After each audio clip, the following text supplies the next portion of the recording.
बिस्मिल्लाहिर्रहमानिर्रहीम। मैं हूँ मोहम्मद अफजल नासिर भट्टी और आप देख रहे हैं मेरी जान डिजिटल।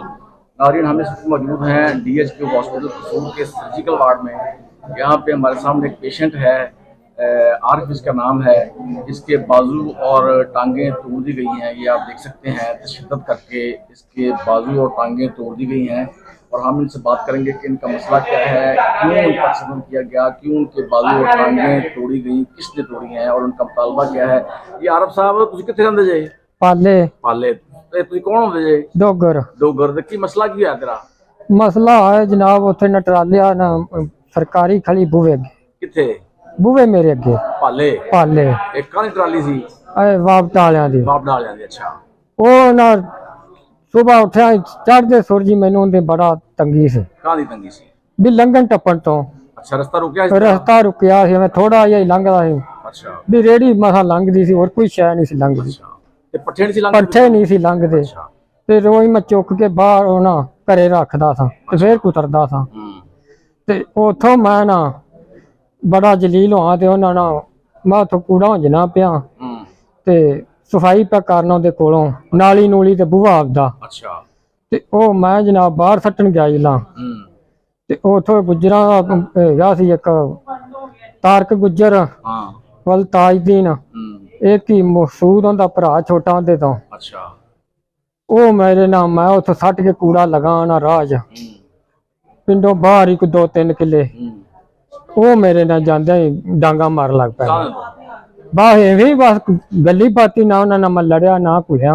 ਨਹੀਂ ਫਿਰ ਵੀ ਆਖਰ ਉਹਨਾਂ ਨੇ ਟਰਾਂਸਫਾਰਮਰ ਦੀ ਗੱਲ ਦੱਸੀ। ਟਰਾਂਸਫਾਰਮ ਤੋਂ ਵੀ ਇਹ ਵੀ ਇਹਨਾਂ ਤੂੰ ਮੈਂ ਯਾਰ ਮੈਂ ਤਾਂ ਜਲੀਲ ਇਹਨਾਂ ਤੋਂ। ਨਹੀਂ ਉਹਨਾਂ ਦਾ ਟਰਾਂਸਫਾਰਮਰ ਨਾਲ ਬਸ ਜਿੱਦ ਪਾਈ ਵੀ ਇਹਨਾਂ ਨੂੰ ਮੈਂ ਤੰਗ ਕਰਨਾ।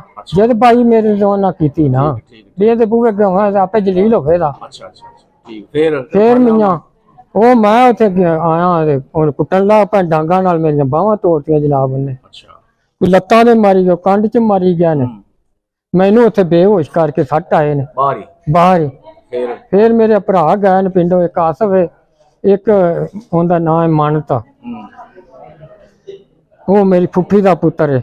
ਉਹ ਮੈਨੂੰ ਚੁੱਕ ਕੇ ਤੇ ਸਾਈਕਲ ਮੋਟਰ ਤੇ ਕਰ ਲਾਏ ਨੇ, ਮੈਂ ਬੇਹੋਸ਼ ਸਾਂ। ਹਾਂ ਉਵੇਂ ਫਿਰ ਇਹਨਾਂ ਮੈਨੂੰ ਲੈਣ ਐਂਬੂਲੈਂਸ ਤੇ ਕਸੂਰ ਇੱਥੇ ਲੈਣ ਦਾ। ਅੱਛਾ। ਤੇ ਪਰਚਾ ਹੋਇਆ ਫਿਰ? ਹਾਂ ਹੁਣ ਬਾਅਦ ਤੇ ਪਰਚਾ ਹੋਇਆ। ਫਿਰ ਤੇ ਮੁਲਜ਼ਮ ਫੜੇ ਗਿਆ ਸੀ? ਕੋਈ ਮੁਲਜ਼ਮ ਨਹੀਂ ਫੜੀ ਜਾ। ਨਹੀਂ ਫੜੀ ਜਾ? ਕਿਉਂ ਨਹੀਂ, ਅੱਲਾ ਹੀ ਜਾਣੇ ਉਹਨਾਂ ਕੀ ਕੀਤਾ। ਨਿੱਕੀ ਆਂਦੇ ਕਿਉਂ ਨਹੀਂ ਫੜੀ? ਤੁਸੀਂ ਕਿਹਾ ਪੁਲਿਸ ਵਾਲਿਆਂ ਨੂੰ? ਆਖਿਆ ਸੀ। ਅੱਛਾ। ਜਾ ਕੇ ਪੁਲਿਸ ਲਗਾਏ ਨੇ ਉਹ। ਅੱਛਾ। ਉਹ ਦਾਏ ਬਾਏ ਹੋ ਗਏ ਨੇ ਤੇ ਕੁਛ ਫਿਰ ਨਾ ਤੀਸਰੇ ਦਿਨ ਆਨੇ ਮੂਰੀਆਂ ਜ਼ਬਾਨਤਾਂ ਕਰਾ ਲੀਆਂ ਨੇ ਜਿਹੜੀਆਂ ਬੇਲੀਆਂ ਹੁੰਦੀਆਂ ਨੇ। ਉਹਨਾਂ ਫੜਨੀ ਆਈ ਪੁਲਿਸ? ਕੁਛ ਵੀ ਨਹੀਂ ਦਾ। ਤੁਹਾਡਾ ਮੁਤਾਲਬਾ ਕੀ ਹੋਣਾ? ਮੁਤਾਲਬਾ ਵੀ ਉਹਨਾਂ ਨੂੰ ਫੜਨਾ ਚਾਹੀਦਾ ਕਾਨੂੰਨ ਨਾਲ, ਫੜ ਕੇ ਉਹਨਾਂ ਦਾ ਮੇਰਾ ਵੀ ਕੋਈ ਹੱਲ ਕਰਨਾ। ਹਾਂ ਠੀਕ ਠੀਕ ਆ, ਸਹੀ ਗੱਲ। ਹਾਂ ਕੀ ਹੱਲ ਨਿਕਲਣਾ ਚਾਹੀਦਾ ਵੀ ਉਹਨਾਂ ਨੂੰ ਫੜਨਾ ਚਾਹੀਦਾ। ਮੈਂ ਮੰਜੇ ਤੇ ਇੱਥੇ ਪਿਆ ਹਸਪਤਾਲ ਬੈੱਡ ਤੇ। ਹਾਂ ਠੀਕ ਗੱਲ। ਤੁਹਾਡਾ ਕਿਹੜੇ ਥਾਣੇ ਪਰਚਾ ਹੋਇਆ ਹੈ? ਸਦਰ ਦੇ ਪਰਚਾ ਹੋਇਆ? ਹਾਂਜੀ ਸਦਰ ਕਸੂਰ ਚ। ਅੱਛਾ। ਤੁਹਾਡੇ ਕੋਲ ਤਫਤੀਸ਼ੀ ਆਇਆ ਸੀ ਇੱਥੇ? ਤੁਹਾਡੇ ਬਿਆਨ ਲੈ ਕੇ ਗਿਆ ਸੀ? ਬਿਆਨ ਨਹੀਂ ਲੈ ਕੇ ਮੇਰੇ ਕੋਲੋਂ ਤੱਕ ਨਹੀਂ ਆਇਆ ਕੋਈ ਬੰਦਾ? ਨਹੀਂ। ਤੁਸੀਂ ਪਰਚਾ ਉਹ ਹੀ ਕਰਾਇਆ ਜਾ ਕੇ ਥਾਣੇ ਜੇ ਦਰਖਾਸਤ ਦਿੱਤੀ ਹੋਵੇ? ਹਾਂਜੀ ਉਹਦੇ ਤੇ। जी नाज़रीन, आपने मजबूर जो है आरिफ डोगर जो है उसकी बात सुनी आपने। उसका कहना है कि मुकदमा दर्ज हो गया था पुलिस थाना सदर कसूर में 2 मुलजमान के खिलाफ, लेकिन उनमें से किसी मुलजिम को गिरफ्तार नहीं किया गया। और उसके मुताबिक ये है कि चूँकि पुलिस ने मुलजिम को गिरफ्तार नहीं किया, इसके बाद उन्होंने इंटरम बेल्स करवा ली होंगी। समझ आ रही है बात की कि एक कदों का बकुआ, किस दिन का बकुआ है?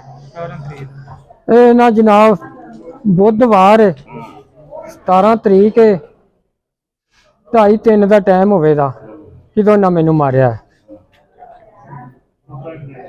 ਆ ਇਹ ਤੈਨੂੰ ਮਾਰ ਹੀ ਦਿਆਂ ਦੇ। ਮਾਰ ਹੀ ਦਿਆਂ ਦੇ। ਤੇ ਕਿੰਨੇ ਬੱਚੇ ਕਿੰਨੇ ਨੇ ਤੇਰੇ? ਬੱਚਾ ਮੇਰਾ ਇੱਕ ਤੇ 5 ਬੇਟੀਆਂ ਨੇ। 5 ਬੇਟੀਆਂ ਨੇ? ਹਾਂਜੀ। ਹਾਂ ਵੀ ਤੈਨੂੰ ਮਾਰਦਾ ਜੇਠਾ ਉਹ ਤਾਂ ਕੋਈ ਗੱਲ ਕੀਤੀ ਤਾਂ। और इनका मुतालबा यही है कि मुलजमान को गिरफ्तार किया जाए। और उनका ये भी कहना है कि अगर पुलिस मुलजमान को गिरफ्तार कर लेती इसको मजबूर करने के बाद, तो फिर शायद वो जाके इंटरम बेल्स ना करवाते हैं। और आगे हमारे सिस्टम का सबको बताया कि इंटरम बेल 2-2 महीने चलती हैं, 3-3 महीने चलती हैं, और जो बंदा मजलूम होता है वो आगे बेड में पड़ जाता है और मुलजमान जो है वो तंदराते फिरते हैं। और उनका मुतालबा यही है कि मुलजमान को फौरी तौर पर गिरफ्तार किया जाए और उनको जेल भेजा जाए। इसके साथ ही मोहम्मद अफजल नासिर भट्टी को इजाज़त दीजिए। मेरी जंग डिजिटल से अल्लाह हाफ़िज़।